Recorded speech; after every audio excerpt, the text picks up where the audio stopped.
Hey Charles, thanks for your reply. This is my video in response to you.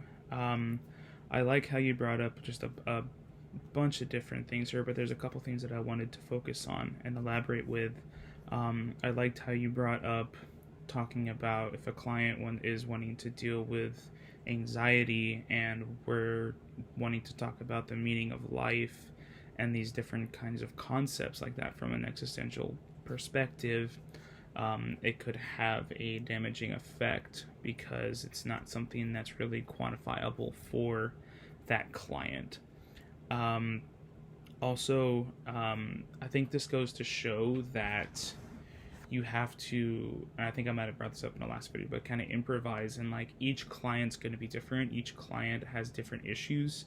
And so it's almost like parenting in a sense where you have 1 week figured out with a routine or schedule, and then the next week it's completely different. I'm personally experiencing that. Me and my wife, with our daughter right now, is that she's just her own person, and I think that can also just relates to counseling in general. Is that like I think if we're not careful, we can see people as robots, or we can look at counseling as just technique, and really delve too far into that and not actually be present with the person, what they're going through.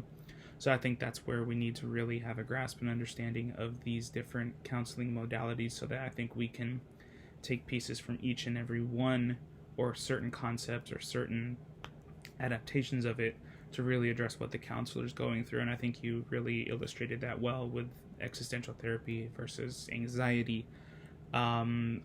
Also, I really liked how you brought up logotherapy as being contradictory to biblical principles, and I think as counselors in this field, especially from a Christian perspective, we're going to have to be very careful how we address issues of morality, because one, we don't want to have bias. Two, we need to let the client be the one to address and bring these things up, but we also have the I guess you could say duty to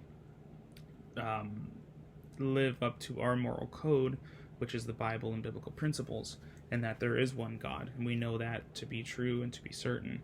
So in dealing with issues with logotherapy, where it's contradictory in saying that all faiths are of the same validity, that's clearly a contradiction. So I think we have to address these things with such sensitivity, moving forward with these different types of clients, or whatever agency we're working in.